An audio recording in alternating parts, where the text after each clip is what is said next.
আমরা আপনাদের কেসটা খুব ভালো করে দেখলাম এবং আপনাদের কথাও শুনলাম। এটা পরিষ্কার যে আপনারা প্রোটোকল ভেঙেছেন। এর আগে যে আমরা কোনো সিদ্ধান্ত নেই, যদি আপনি আপনার পক্ষ নিয়ে কিছু বলতে চান তো বলতে পারেন। আপনারা যখন স্থির করেই নিয়েছেন যে আমরা প্রোটোকল ভেঙেছি, তাহলে বাকি থাকলো কি? আমাদের ঠিক বলবার। দেখুন মিস্টার প্রদুমান, আমাদের মধ্যে কোনো ব্যক্তিগত শত্রুতা নেই। আমরা যা বলছি তার সাক্ষী আছে। আর আমরা সবাই গত 20 বছর ধরে সিআইডিতে কাজ করছি। 20 বছর।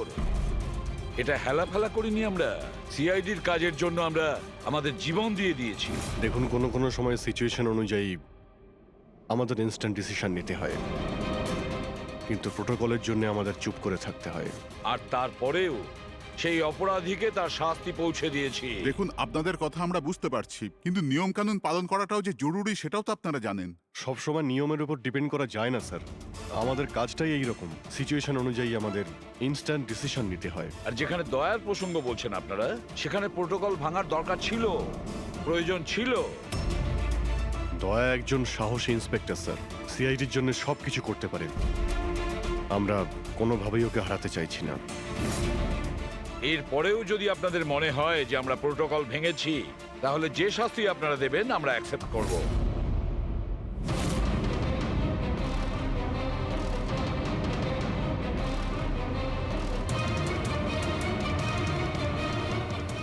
দেখুন, আমরা আপনাদের কথা মেনে নিচ্ছি, কিন্তু নিয়ম তো আপনারা ভেঙেছেন।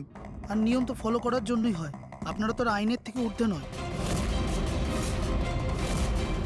এই জন্য আমরা এই সিদ্ধান্ত নিয়েছি যে আপনাদের টিমটাকে ভাঙা হবে না, আপনারা কন্টিনিউ করতে পারেন। Thank you very much. কিন্তু আজ থেকে আপনাদেরকে মনিটর করা হবে। আপনাদের সমস্ত কেস একজন সুপারভাইজিং অফিসার মনিটর করবে, যাকে আমরা নিয়োগ করেছি।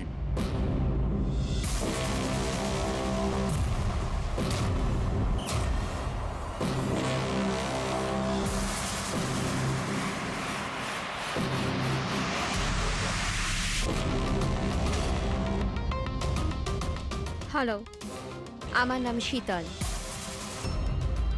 আজ থেকে শীতলই আপনাদের মনিটর করবে। মনিটর করবে মানে? মানে এইটা হলো যে আপনাদের কেসের যাই অ্যাক্টিভিটি হোক সেটা শীতল আমাদের বলবে। আপনাদের কেসগুলোর সমস্ত খবরাখবর রাখবার অধিকার থাকবে শীতলের। আপনাদের টিম আগে থাকবে কি থাকবে না, এটাও আমরা শীতল ম্যাডামের রিপোর্টের পর সিদ্ধান্ত নেব। দেখুন, আজ পর্যন্ত আপনারা যা চেয়েছেন করেছেন, কিন্তু এখন সিচুয়েশন বদলে গেছে। আজ থেকে আপনাদের সমস্ত কেসে শীতলকে ইনভলভ করতে হবে।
দেখুন, আমার কাজের ধরন কিছু আলাদা, আর আর আপনাদেরকে আমার কাজ ফলো করতে হবে। তার মানে আপনি এটা বলতে চাইছেন যে আজ থেকে আপনি আমাদের বস?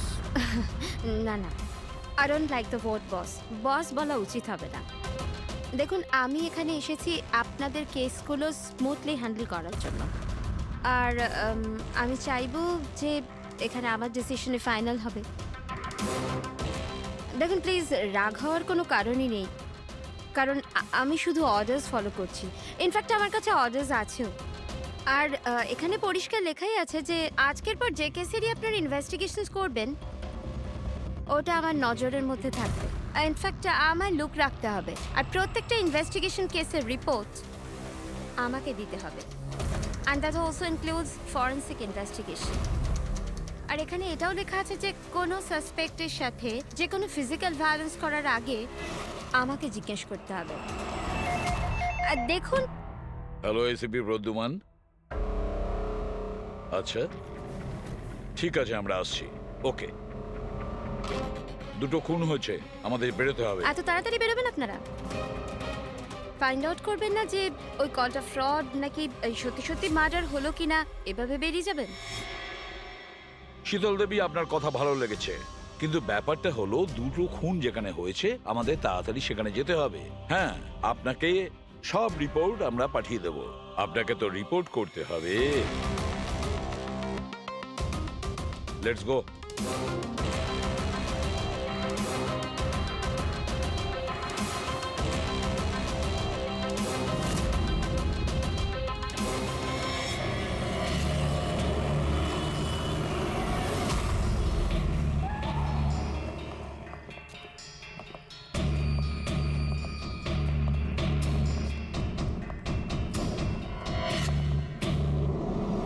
কোথায় খুন হয়েছে জানি না। জানো না? তার মানে আপনারাই ফোন করে বলেছিলেন যে খুন হয়েছে এখানে? দুটো খুন হয়েছে, তাই জন্যই আমি আপনাদের ডেকেছি। দুটো খুন হয়েছে, কিন্তু খুন কোথায় হয়েছে? লাশ দুটো কোথায়? জানি না স্যার, আমি শুধু শুনেছি। কি শুনেছো তুমি? চিৎকার চেঁচামেচির আওয়াজ? না, আমি সব কিছু শুনেছি, দেখেওছি, কিন্তু আমি ওখানে ছিলাম না। স্যার, ও কোনো বাজে স্বপ্ন দেখেছে তাই এই সব কথাবার্তা দেখুন বলছে। ম্যাডাম, স্বপ্ন নয়, আমি খুন হতে দেখেছি।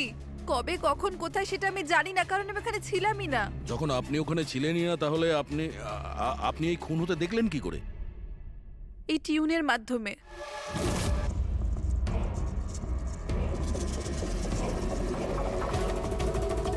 এই বিটটায় অনেক বৃষ্টি হচ্ছে, আশেপাশে গাছ আছে আর একটা ভাঙা বোটও আছে। এই এই ড্রামটায় কেউ এই লোকটাকে টেনে নিয়ে যাচ্ছে, আর এই বিটটাতে ওই ওই লোকটা ওকে পাথর দিয়ে মাথায় মারছে। আচ্ছা, তুমি ওদেরকে খুন হতে দেখেছো মিউজিকের পার্ট শুনে? এটা হয়নি তো যে এগুলো তোমার শুনে কিছু ভেবেছো, আন্দাজ করেছো? স্যার, আমি গেস করিনি, এই মিউজিক আমি দেখতে পাচ্ছি। কিন্তু মিউজিকে খুন হতে দেখা কিভাবে সম্ভব? ম্যাম, অনন্যার শরীর খারাপ তাই এরকম কথা বলছে। আপনি কে? স্যার, আমার নাম লতা, আমি এখানকার ম্যাট্রন। আমি ওকে ছোটবেলা থেকে চিনি, যখন থেকে ও অরফেনেজে এসেছে। কি অসুখ হয়েছে অনন্যার? স্যার, ওর সিনেস্থেসিয়া আছে। সেনেথেসিয়া? ম্যাম, একটা কন্ডিশন আছে, নর্মাল কন্ডিশনের মানুষরা মিউজিক শুনতে পায়, কিন্তু এই কন্ডিশনে মানুষ মিউজিক শুনতে শুনতে ভিজুয়ালও দেখতে পায়, আর মিউজিক শুনতে শুনতে ভিডিওর মতো দেখতে পায়। আপনি তার মানে বলতে চাইছেন যে অনন্যা সাউন্ড দেখতে পায়? Yes sir. কি করে? আপনি চোখ বন্ধ করুন আর ইমাজিন করুন ড্রাম বিট শুনতে পাচ্ছেন। নিন, কল্পনা করছি। আপনি কি দেখতে পাচ্ছেন? ড্রাম বিটের আওয়াজ শুনতে পাচ্ছি, কিন্তু আমি কিছু দেখতে পাচ্ছি না। এটা নর্মাল কন্ডিশনে হয়, কিন্তু সিনেস্থেসিয়াতে মানুষ মিউজিকের সাথে নিশ্চয়ই কিছু না কিছু দেখতে পায়, যেমন কিছু মানুষদের দেখতে পায়, রং দেখতে পায়, বা যে কোনো কিছু দেখতে পায়। তার মানে এই মিউজিকের পার্ট শুনে তুমি ওই খুন দুটো হতে দেখেছো? হ্যাঁ। আমার মনে হচ্ছে যে অনন্যা মিউজিক শুনে যেটা দেখছে ওটা আসলে নেই, ও ওটাকে ভিজুয়ালাইজ করছে, যেমন আমরা স্বপ্নে দেখি, কিন্তু স্বপ্নতে যেটা আমরা দেখি সেটা ভিজুয়ালাইজ করি, কিন্তু সেটা সত্যিকারের হয় না। স্যার না, স্যার আমি যেটা দেখছি সেটাই বাস্তব। যেটা আমি দেখছি সেটা খুব ভয়ঙ্কর, যেন আমি টিভিতে কাউকে মার্ডার হয়ে যেতে দেখছি। আর দুটো আলাদা আলাদা মিউজিকে দুটো আলাদা আলাদা খুন হচ্ছে, একটা পাথর দিয়ে হচ্ছে আর একটা ক্রোবার দিয়ে। আচ্ছা, আর একটা খুনের ব্যাপারে তুমি কিছু বলতে পারবে? খুনটা কোথায় হয়েছে, তার আশেপাশে কোথায় কি ছিল, খুনি কে, কি করছিল?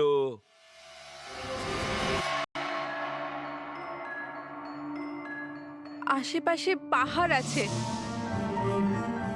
একটা লোক নিচে পড়ে আছে, নিজেকে বাঁচানোর চেষ্টা করছে। স্যার ও এসে গেছে, এসে গেছে স্যার। ওকে মারছে ক্রোবার দিয়ে, স্যার বারবার মেরে যাচ্ছে। ব্যাস, খুনির ফেস তুমি দেখোনি। ঠিক আছে, আমরা এই কেসের ইনভেস্টিগেশন করব। স্যার আমি এরকম কেসের ব্যাপারে তো শুনিনি।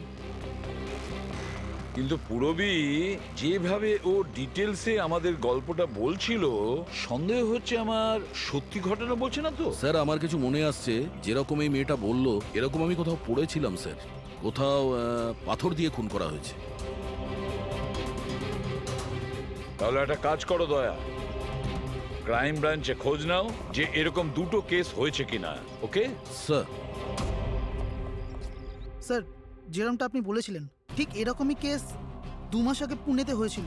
তাকে পাথর দিয়ে হত্যা করা হয়েছিল। আর যা ক্রোবার দিয়ে মার্ডার পানভেলে হয়েছিল এই ধরুন 6 মাস আগে। তো সেগুলোর ফাইল এনেছেন এখানে? Yes. Yes, yes. Sir sir এই কেসগুলো। আর এটা হলো Panvel murder case file. Panvel, ঠিক আছে, থ্যাংক ইউ ভেরি মাচ। আপনারা যেতে পারেন।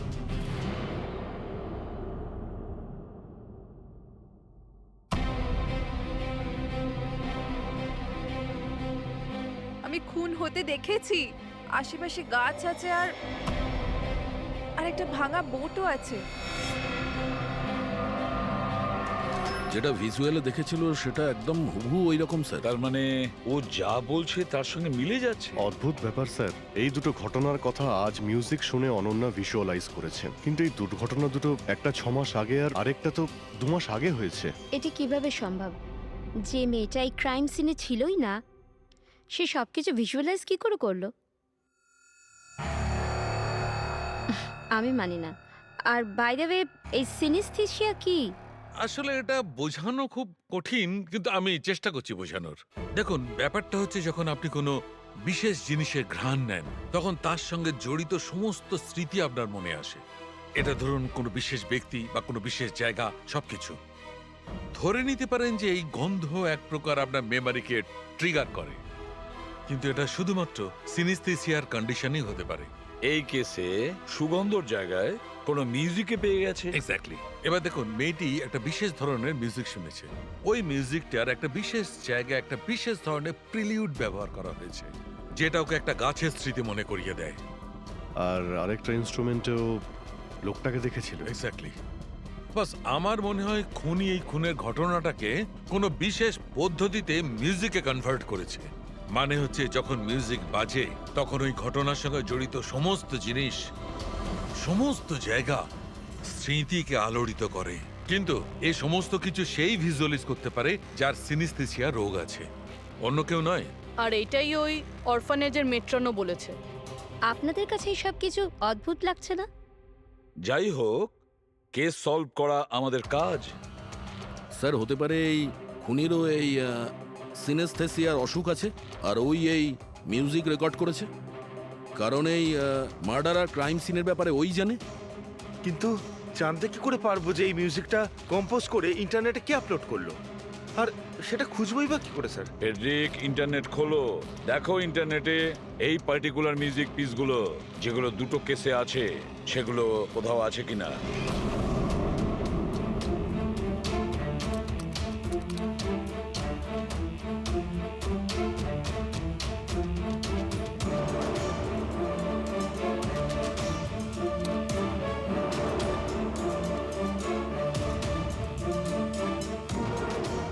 স্যার স্যার পেয়ে গেছি স্যার, দুটো টিউনই একই গানের। একটা ইন্ডিয়ান টিম বানিয়েছে। ডেকে নাও ওই ব্যান্ডের লোকেদের। Okay sir. ওকে, আপনারা আপনাদের ইনভেস্টিগেশন করতে থাকুন, আমি একটা অন্য কাজ সেরে আসছি।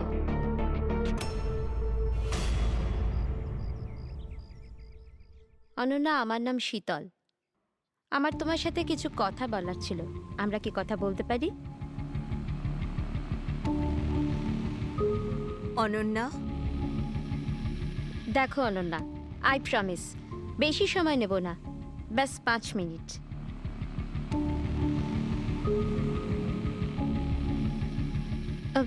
ও কিছু বলছে না কেন? ম্যাম ওই খুব ভয় পেয়ে আছে। ওই ঘটনাটা ওর মাথায় খুব প্রভাব ফেলেছে। ও নর্মাল হতে কিছুটা সময় লাগবে। ওকে। আমার অনন্যার ব্যাপারে এখানে লোকের সাথে কিছু কথা বলতে হবে। পসিবল? হ্যাঁ প্লিজ। মিউজিক টিউন থেকে খুন? এটা কিভাবে সম্ভব স্যার? পসিবল আছে। সিনেস্থেসিয়ার একজন পেশেন্ট তোমার এই মিউজিক পিস শুনে একটা খুনের ব্যাপারে ভিজুয়ালাইজ করেছে, বুঝেছো? তোমার ওই মিউজিক পিসে কোনো খুনের রহস্য লুকিয়ে আছে। আর আমাদের মনে হচ্ছে খুনি সেই যে এই টিউন বানিয়েছে। আমরা খুন করিনি। আর আর সত্যিটাই হলো যে এই টিউন আমরা কম্পোজই করিনি। এই টিউন আমরা ফ্রি সাইট থেকে ডাউনলোড করেছিলাম। কোন সাইট থেকে ডাউনলোড করেছিলে দেখাও। দেখুন স্যার, এই দেখুন স্যার। স্যার এই টিউনটা আমাদের পছন্দ হয় তাই ডাউনলোড করে আমরা গানে দিয়ে দিই। কে আপলোড করেছিল এই টিউনটা? স্যার এটা অজ্ঞাত, অ্যানোনিমাস। অজ্ঞাত? আমাদের সেই অজ্ঞাতকে খুঁজতে হবে। ম্যাম ও আমাদের স্টাফ। ও হলো পূজা, ও হলো রমেশ, ও আরতি। এমনিতে ও এনজিওতে কাজ করে, কিন্তু আমাদের এখানে প্রায় আসা যাওয়া করে। আপনাদের কিছু বলার ছিল অ্যাকচুয়ালি অনন্যার ব্যাপারে। আপনারা কি অনন্যার ব্যাপারে কিছু বলতে পারেন আমার? যেমন ও কোথা থেকে এসেছিল, কবে এসেছিল, আর ওভারঅল অরফানেজে অনন্যার ব্যবহার কেমন? অনন্যা খুবই অদ্ভুত মেয়ে, সব সময় যেন ডিস্টার্ব থাকে। ও এখানে কবে এসেছিল? ছোটবেলা থেকেই, কিন্তু ওকে ভিন্ন ভিন্ন দুবার লোকে অ্যাডপ্ট করেছিল, কিন্তু জানি না কেন কিছুদিন রাখার পর আবার এখানে এসে ফিরিয়ে দেয়। কেন? এর কারণ? নিশ্চয়ই ওর খারাপ ব্যবহারের জন্য, ওর মাঝে মাঝে ঝগড়া করার জন্য, মাঝে মাঝে ভায়োলেন্ট হয়ে যেত। ব্যাস এই অভ্যেসটা ওর ছোটবেলা থেকেই ছিল। কি ভুলভাল বলছো তুমি? অনন্যা এমন নয়, এসব ভুল বলছে। ম্যাম সত্যি আমি এখানে প্রায়ই আসা যাওয়া করি, কিন্তু কখনো অনন্যাকে এমন আচরণ করতে দেখিনি। ও সবই ভুল বলছে। তো তাহলে সত্যিটা কি? সত্যিটা এটাই, অনন্যা ছোট থেকে খুব কষ্টে বড় হয়েছে। হ্যাঁ, এর জন্য কখনো কখনো ও অদ্ভুত ব্যবহার করে থাকে। অদ্ভুত ব্যবহার নয় ম্যাডাম, এটা ভেবে নিন অনন্যাকে যদি কেউ ক্রস করেছে তাহলে ওর সাথে দুর্ঘটনা হবেই হবে। এই তো আগের মাসে অরফানেজের বাচ্চাদের সাথে কি হয়েছিল মনে নেই নাকি? কেন ভুলভাল বলছো? কি হয়েছিল বলো। ম্যাম আগের মাসে একটা বাচ্চার ফুড পয়জন হয়ে গেছিল, আর ওই দিনই ওর ঝগড়া অনন্যার সাথে হয়েছিল। আচ্ছা, তার মানে তুমি বলছো যে এটা অনন্যা করেছে? হ্যাঁ। ভেবে চিন্তে কথা বলো রমেশ, খুবই বাজে কথা বলছো অনন্যার নামে। মেট্রন, অনন্যাকে অরফানেজ থেকে দুটো ফ্যামিলি অ্যাডপ্ট করেছিল, কিন্তু তারা ফেরত পেয়ে যায়। এর পিছনে কোনো কারণ তো থাকবেই। হয়তো অনন্যারই কোনো দোষ ছিল, খামতি ছিল। আমি মানতে পারলাম না। এনিওয়ে, অনন্যার ব্যাপারে কি কোনো ফাইল আছে যেখানে ওসব ডিটেলস আছে? সেটা কি আমি দেখতে পারি? হ্যাঁ নিশ্চয়ই।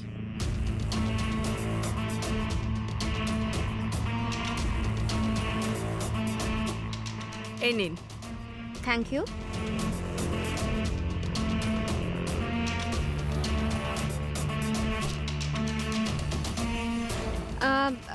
থ্যাংক ইউ মেট্রন, কিন্তু আমাকে এখনই বেরোতে হবে। আচ্ছা, আমি এই ফাইলটা কদিন বাদে ফেরত দিলে কি চলবে? হ্যাঁ।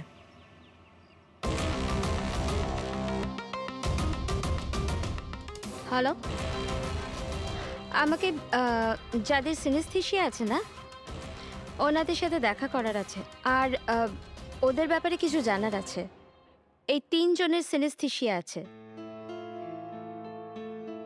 1 মিনিট, আপনাদের কিছু দেখাতে চাই আমি।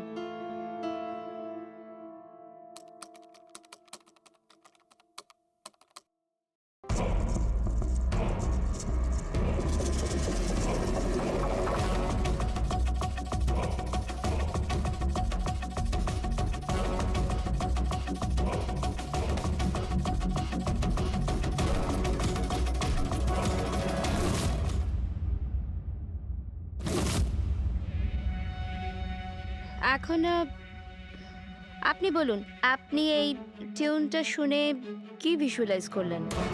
ম্যাম আমি একটা বড় ঘাস ভর্তি মাঠ দেখলাম, সেখানে গরু ঘাস খাচ্ছিল আর সূর্য পরিষ্কার দেখা যাচ্ছিল।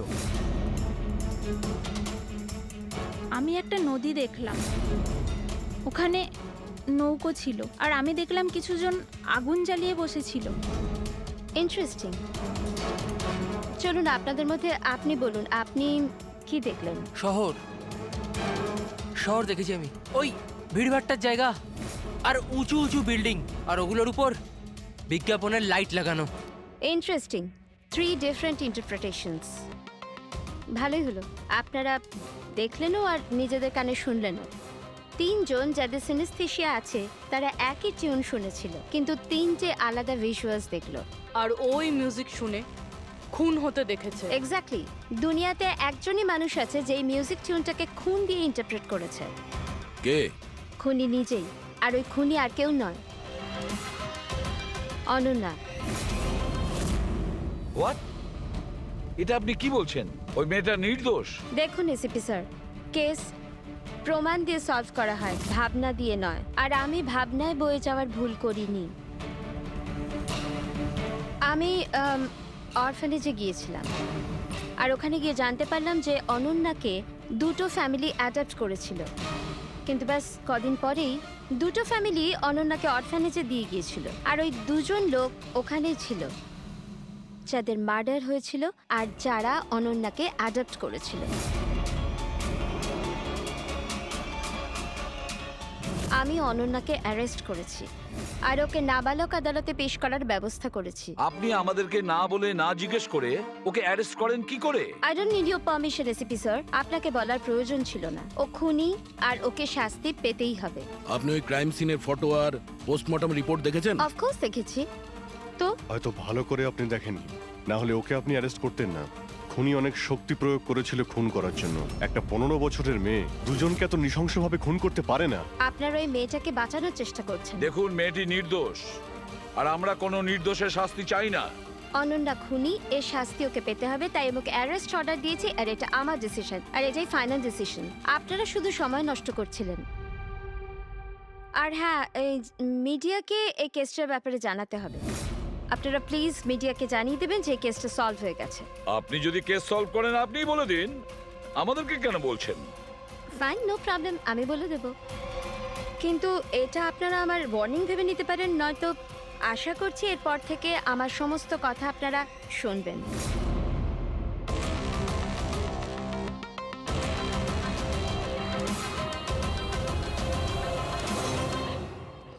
আপনারা এটা জেনে খুবই খুশি হবেন যে এই কেসটা সলভ হয়ে গেছে। ম্যাম, কে খুনি?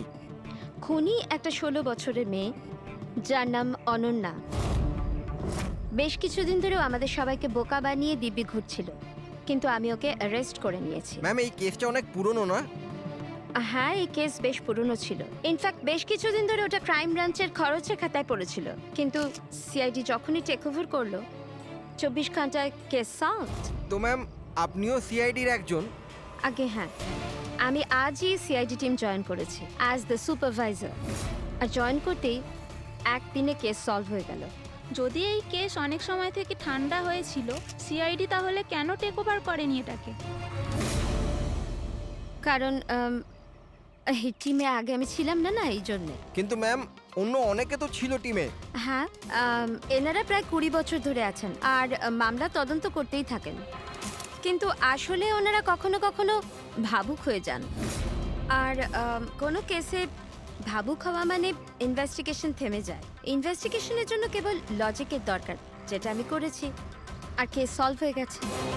1 মিনিট, আমি আপনাদের ভুল ধারণা শুধরে দিচ্ছি। আসলে এই কেসটা এখনো পুরো সলভ হয়নি। হয়নি? এই তো একটু আগে বললো যে কেস সলভ হয়ে গেছে। স্যার, এই কেসে আর কি বেঁচে আছে? খুনি তো ধরা পড়ে গেছে। একদমই না, খুনিকে আমরা এখনো ধরতে পারিনি। কিন্তু ম্যাডাম তো বলছেন যে খুনি ওই মেয়েটাই। এরকম ম্যাডামের মনে হচ্ছে।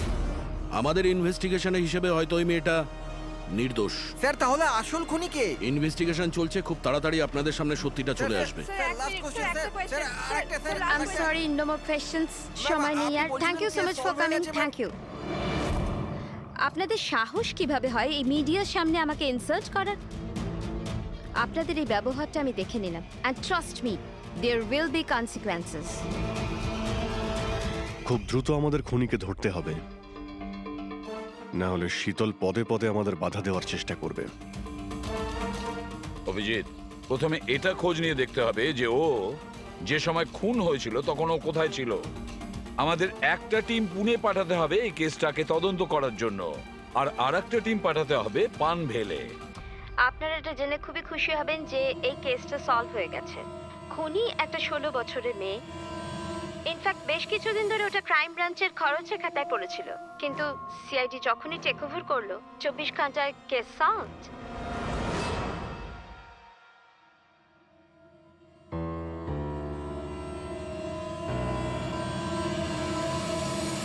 দেখুন 23শে ফেব্রুয়ারি বিকেল 4টে থেকে 7টার সময় অনন্যা কোথায় ছিল? সাধারণত তখন বাচ্চারা বাইরে যায় খেলতে আর 9টার মধ্যে চলে আসে। আচ্ছা, অনন্যা অরফানেজ গিয়েছিল না বাইরে? না স্যার, অনন্যা এখানেই ছিল আর কোথাও যায়নি। এটা আপনি এত জোর গলায় কি করে বলছেন? এর জন্যই বলছি, কারণ আমার অনুমতি ছাড়া কোনো বাচ্চা বাইরে যেতে পারে না। কিন্তু কখনো কখনো অনন্যা কয়েক ঘন্টার জন্য অরফানেজ থেকে উধাও হয়ে যেত, এটাও তো বলো ওনাদের। স্যার, ও মিথ্যে বলছে। ও অনন্যাকে হিংসে করে। আমি কেন অনন্যাকে হিংসে করব? তাহলে ওকে বদনাম কেন করছো? আমাদেরকেও বলেছে এখানে কিছু কিছু লোকের পেছনে লাগে। স্যার, আমি শুধু অনন্যার ব্যাপারে আপনাদের খোঁজ খবর দিচ্ছিলাম। তাহলে এটাও বলো না যে আগের বছর অনন্যা তোমার নামে কমপ্লেন করেছিল। এর বিরুদ্ধে কেন? স্যার, ও এখানের বাচ্চাদের মারতো। অনন্যা ওর নামে কমপ্লেন করেছিল। তখন থেকে অনন্যাকে ঘৃণা করে। একটা কথা বলো, অনন্যাকে ওই মিউজিক পিস শুনতে কে বলেছিল? স্যার, ইনি। হ্যাঁ স্যার, অনন্যা মিউজিক পছন্দ করত। অনেকবার ওকে নানা ধরনের গান শুনতে দেখেছি। এর জন্য ওকে আমি মিউজিক শুনতে দিতাম। বুঝতে পারিনি এতে প্রবলেম হয়ে যাবে। আচ্ছা, আপনাদের মধ্যে কি কেউ মিউজিক ইনস্ট্রুমেন্টস বাজাতে জানেন? স্যার, আমি পিয়ানো বাজাতাম। স্যার, আমিও পিয়ানো বাজাই। আচ্ছা, একটা কথা বলুন, যেদিন পুনেতে খুন হয়েছিল সেদিন আপনারা কোথায় ছিলেন? আমরা সব বাচ্চাদের নিয়ে পুনা গিয়েছিলাম। সেদিন আপনারা সবাই পুনাতে ছিলেন? কি ছিল ওখানে? ওখানে একটা ইভেন্ট ছিল তাই। স্যার, হ্যাঁ, এরা প্রত্যেকে সাধু সাজার নাটক করছে। একটা কাজ করি আমরা, এদের প্রত্যেকের কম্পিউটার চেক করো, দেখো কে এই মিউজিক পিস বানিয়েছে আর আপলোড করেছিল। কারণ যে এই মিউজিক পিস বানিয়ে আপলোড করেছে না, সেই খুনি হতে পারে।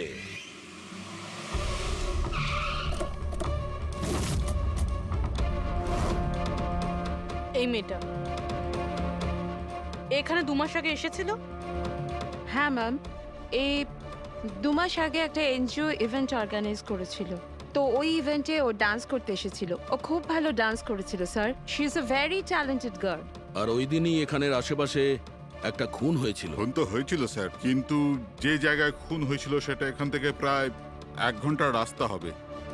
আর এই ইভেন্ট ওই দিন কটার সময় শুরু হয়েছিল? 5টার সময় শুরু হয়েছিল, রাত প্রায় 8টার সময় শেষ আচ্ছা, হয়েছিল। আপনাদের কি মনে আছে এই মেয়েটা পুরো সময় ইভেন্টেই ছিল নাকি এখান থেকে অন্য কোথাও গিয়েছিল?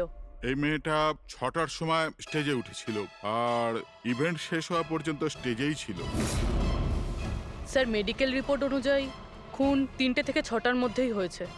এই দেখো, এটা হচ্ছে সেই জায়গা যেখানে খুন হয়েছিল, আর এই জায়গায় ইভেন্ট ছিল। এখান থেকে এখানে পৌঁছানোর জন্য মিনিমাম 1 ঘন্টা লাগে। স্যার, হতে পারে ও দুপুরবেলায় বেরিয়ে গেছিল, খুন করে তারপরে ইভেন্ট জয়েন করেছিল। আরে না না ম্যাম, এরকম কিছুই হয়নি। অ্যাকচুয়ালি ইভেন্ট শুরুর আগে আফটারনুনে রিহার্সাল ছিল, আর ওই মেয়েটা ওখানে 4টে পর্যন্ত ছিল, আর এরপর 5টা থেকে সমস্ত স্টুডেন্ট ব্যাক স্টেজে এক জায়গায় হচ্ছিল। 4টের সময় রিহার্সালে ছিল, হ্যাঁ। আর 5টার সময় ব্যাক স্টেজ। Yes. আর একটু আগে আপনি বললেন 6টার সময়ও স্টেজে ছিল। যদি এটা হয় তো অনন্যা খুন কি করে করবে? আর যদি অনন্যা খুন না করে থাকে তাহলে খুন করলোটা কি? সমস্ত রিপোর্ট আর এভিডেন্স তৈরি করার পর আমার মনে হচ্ছে যে অনন্যা নির্দোষ। আপনার কোনো অবজেকশন? No your honour. কিন্তু স্যার, এনার কাছে পুনের মার্ডার কেসের এভিডেন্সের রিপোর্ট আছে। পানভেল মার্ডার কেসে নির্দোষ প্রমাণ করার কোনো এভিডেন্স বা কোনো রিপোর্ট নেই। এরকম হতে পারে যে অনন্যা অরফানেজ থেকে বেরিয়ে গিয়েছিল আর মার্ডার করে আবার ফিরে গিয়েছিল। It can be possible, right sir? আপনার কাছে যদি কোনো প্রমাণ থাকে তো প্লিজ দিন, যাতে এটা প্রমাণ হয় যে যখন খুন হলো অনন্যা পানভেলে ছিল। দেখুন, এভিডেন্সেস আর সাক্ষ্য প্রমাণ অনুযায়ী এই কেসটা ডিসমিস করে দেওয়া হচ্ছে। অনন্যাকে দয়া করে ছেড়ে দিন।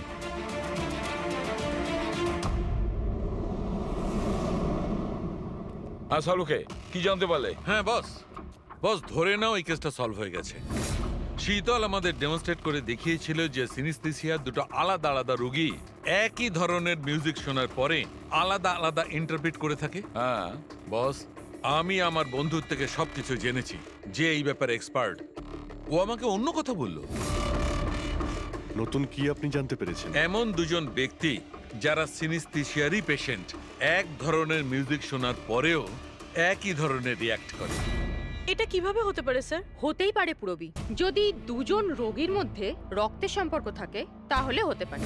বস, শীতল যা বলেছিল সেটাও ঠিক ছিল, কিন্তু সম্পূর্ণভাবে ঠিক ছিল না। কিছু রেয়ার কেসে এরকমটা হয়, যেমন আমার বন্ধু বলেছে। হ্যাঁ, কিন্তু দুজন রোগী যদি একই পরিবারের হয় তবে। কাকা, জ্যাঠা বা ভাইও হতে পারে। না না, ইমিডিয়েট ফ্যামিলি মেম্বারই হতে হবে, যেরকম মা বাবা, ভাই বোন। তা কেন? সেটা এই কারণে ফ্রেডি, কারণ এটা একটা জেনেটিক অসুখ। বাস মেডিকেল জার্নাল থেকে আমি এরকম কিছু আর্টিকেল বার করছি, এসব তোমাকে দেখাচ্ছি। আরো কেউ আছে যে অনন্যার মতো ওই দুটো মিউজিক পিসের ওপর একই ভিজুয়াল দেখতে পায়, যেটা অনন্যাও দেখে? আমি আপনাদের কি করে ধন্যবাদ জানাবো?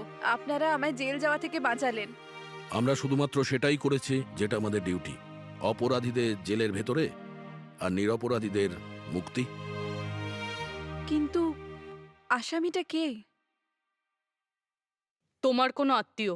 আমার ফ্যামিলি মেম্বার? হ্যাঁ অনন্যা, কারণ তোমার কাছে যে ধরনের ভিজুয়ালস এসছে সেই ধরনের ভিজুয়ালস তার কাছেই যেতে পারে যার সঙ্গে তোমার রক্তের সম্পর্ক আছে, আর সেই এই ধরনের মিউজিক বানিয়েছে। কিন্তু স্যার, আমার ফ্যামিলি মেম্বার কি করে হতে পারে?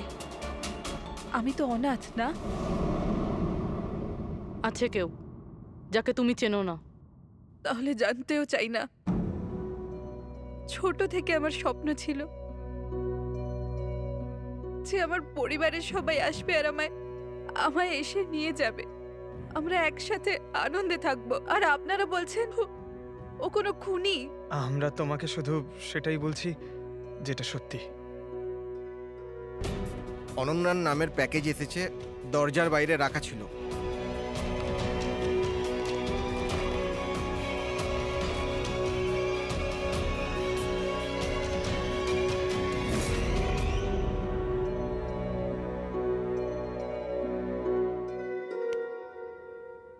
Pen drive? পঙ্কজ,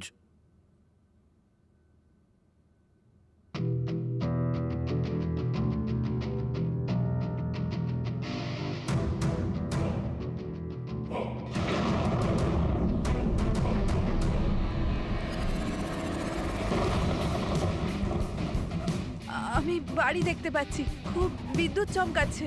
কোনো মহিলা বাড়ির মধ্যে দৌড়াদৌড়ি করছে আর একটা দোলনাও আছে বাইরে। কেউ ওই মহিলার পিছনে ক্রোবার নিয়ে দৌড়চ্ছে। আর কি? ও ওই মহিলাকে ক্রোবার দিয়ে মারছে। কাকে মারতে দেখলে? জানি না স্যার, এটা তো একটা চিঠিও আছে। আনিয়া, এটা তোমার ভবিষ্যৎ। তুমি যা দেখেছো তোমার সাথে তাই হবে, এটাকে কেউ আটকাতে পারবে না। এই মিউজিকের সাথে অনন্যা যেটা দেখেছে, কেউ ওই মহিলাকে মারতে চলেছে। আর একটা বাড়ি আছে, বাড়ির সামনে বিদ্যুৎ চমকাচ্ছে আর আর দোলনা আছে। আর স্যার, খুনি খুন ক্রোবার দিয়ে করে। এতদিন আমরা ভাবতাম খুনি আগে খুন করে তারপরে মিউজিক বানায়, কিন্তু এখানে তো উল্টো। প্রথমে খুনি মার্ডার প্ল্যান করে, তারপরে মিউজিক বানায়, আর তারপরে মিউজিক অনুযায়ী খুন করে। আমি আমি মরতে চাই না, প্লিজ আমায় বাঁচিয়ে নিন। অনন্যা, ঘাবড়িও না, তোমার কিচ্ছু হবে না, আমরা আছি না তোমার সাথে।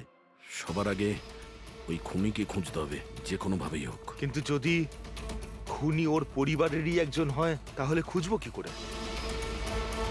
ওকে খোঁজার আগে আমাদের এটা জানতে হবে যে 16 বছর আগে অনন্যাকে অরফানেজে নিয়ে এসেছিল কে। হয়তো জানতে পারে অনন্যার ফ্যামিলি সম্পর্কে। আপনাদের কিছু মনে আছে কে ছিল যে অনন্যাকে এখানে রেখে গেছে? না, মনে তো নেই। 16 বছর আগে কেউ ওকে বাইরে ছেড়ে চলে গিয়েছিল।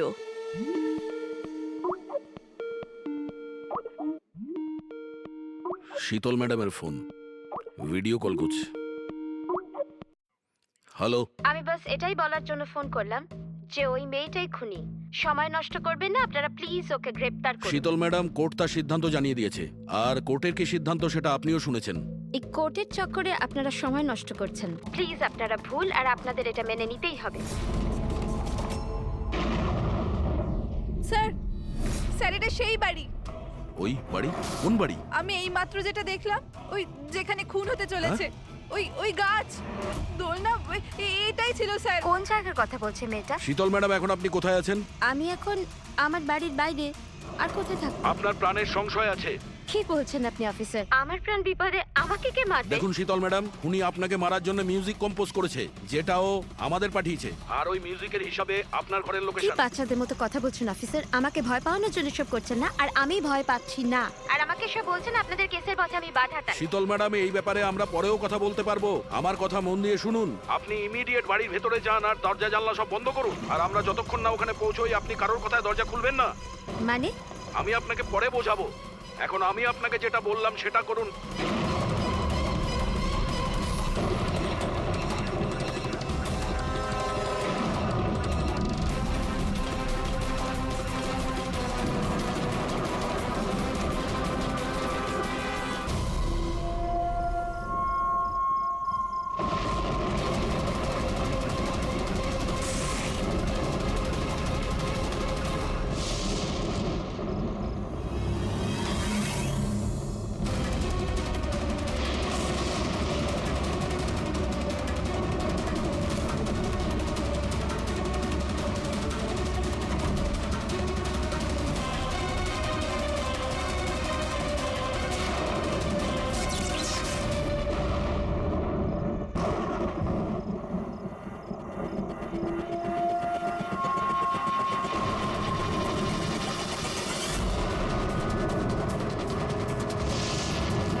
কে তুমি?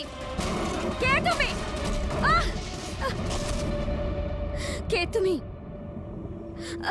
তুমি আমার উপর আক্রমণ করছো কেন? তুমি জানো না এর ফল কি হবে? আমি তোমাকে ছাড়বো না। আমার কাছ থেকে বেঁচে তুমি পালাতে পারবে না। কে তুমি? এই দাঁড়া। আমাকে ওকে স্যার।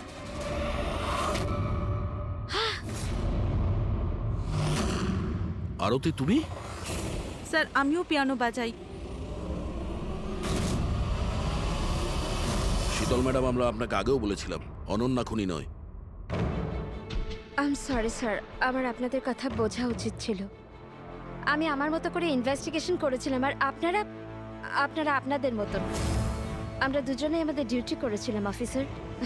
ট্রাস্ট মি, আমার ক্যারিয়ারে প্রথম হলো যে আমার জাজমেন্ট ভুল হলো। ওটা ঠিক আছে, আপনার মাথায় আঘাত না লেগেছে। না না, আই এম ওকে। ফ্রেডি, অ্যাম্বুলেন্সকে ফোন করো তাড়াতাড়ি।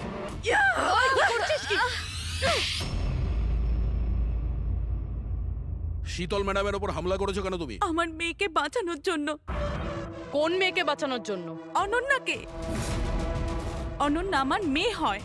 শীতল তাকে জেলে পাঠাতে চলেছিল, এই জন্য আমি ওকে শিক্ষা দিতে চেয়েছিলাম। আর খুন কেন করেছো? 17 বছর আগে যখন আমি প্রেগনেন্ট ছিলাম, আমার স্বামী আমাকে মানসিক হসপিটালে পৌঁছে দিয়েছিল, কারণ আমি মানসিকভাবে অসুস্থ ছিলাম। ওখানে আমি 15 বছর ছিলাম। কিন্তু কি? কিন্তু আমার স্বামী আমার মমতার গলা টিপে দিয়েছিল। কি করে? অনন্যা ওখানেই জন্মেছিল,